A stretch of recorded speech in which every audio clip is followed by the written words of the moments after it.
मध्य प्रदेश में शिखर खेल अलंकरण और 38वें नेशनल गेम्स के पदक विजेताओं खिलाड़ियों का सम्मान हुआ। भोपाल के रविंद्र भवन में सीएम डॉक्टर मोहन यादव ने 11 विक्रम और 11 एकलव्य पुरस्कार दिए। अलंकरण समारोह में सीएम डॉक्टर मोहन यादव ने कहा कि विश्वामित्र ने राजा दशरथ से राक्षसों को मारने के लिए युवा भगवान राम को मांगा।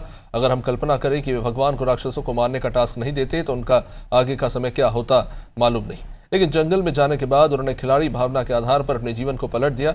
आगे भगवान राम ने पिनाक धनुष को तोड़ने का पराक्रम दिखाया, वो खिलाड़ी भावना ही थी। मुख्यमंत्री ने कहा कि खिलाड़ी का जीवन इसी प्रकार का होता है, उनका जीवन लोकतंत्र को गौरवान्वित करता है। खेल हमें दुश्मनों से मुक्ति देता है। खिलाड़ी वो जो जीवन जीने का उच्चतम मापदंड हासिल करता है। इससे पहले मंत्री विश्वास सारंग ने भी कहा कि खेल के मायने में मध्य प्रदेश देश में नंबर 1 राज्य बनेगा। हमारे देवता इसलिए नहीं, लेकिन वो खिलाड़ी भाव से मैं दिखाना चाहता हूं।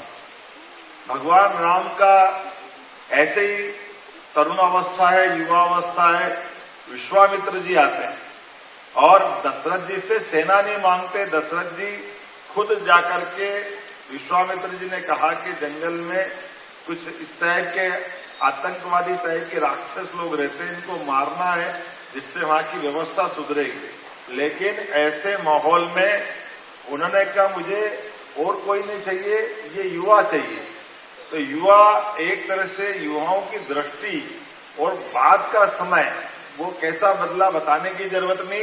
अगर हम कल्पना करें कि भगवान राम को अगर वहां से विश्वामित्र ले जा करके जंगल में मारीच, बाहु, त्रिजटा इनको मारने का टास्क नहीं देते तो भगवान राम का आगे का समय क्या होता मालूम नहीं।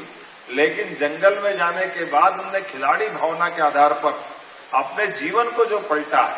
खिलाड़ी का जीवन ये वाकई इस प्रकार का रहता है जो लोकतंत्र को भी गौरवान्वित करता है और अपनी क्षमता, योग्यता, बुद्धि से जैसे भगवान राम ने न केवल महाविजय प्राप्त की बल्कि आगे जाकर के उस पिनाक धनुष को तोड़ने का राजा जनक के दरबार में जो पराक्रम दिखाया वो खिलाड़ी भावना का तो था, जब स्वयंवर में माता सीता को भी लाए और दुनिया में जय जय श्री राम कहलाए।